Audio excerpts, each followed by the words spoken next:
Save the Children works on issues around ending child marriage, teenage pregnancy and education.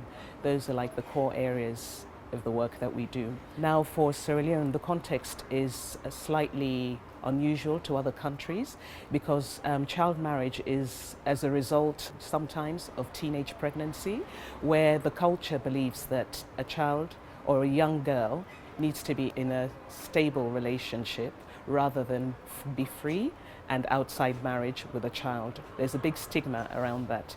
So a lot of the girls in our communities end up in early child marriage because of teenage pregnancy. Another reason why we have girls falling into child marriage is because of poverty. We have a lot of young girls in the communities who are from very poor homes. And in those poor homes, they feel that the only way of either supporting the income to the family is by giving that girl to a man to marry, but also that money would support the families that they're coming from. So you have like a two-way thing where parents feel like they've got no choice than to force their girls to marry. Save the Children is working on child marriage, on ending child marriage, working against teenage pregnancy and promoting girls' education. The project under Right to be a Girl is implemented in Pujon district. It's a district that's very far away, and a lot of the communities that we work in are remote and hard to reach. And we believe a lot of the girls in those communities suffer due to child marriage because of the fact that a lot of them are very poor.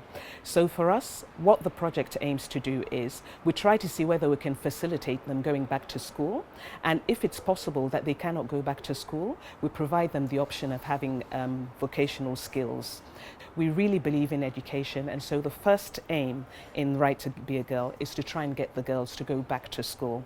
Where it's not possible, then we look at other options, but we always try and find a way to bring them back into trying to go back into school. So that's the whole idea of the Right to be a Girl project.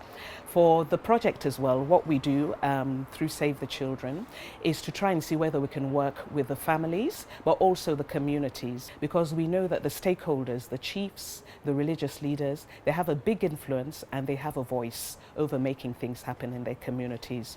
So we have what they call intergenerational dialogue, where you have the elders, the parents, and even the young girls sit together to talk around the issues and how to resolve them.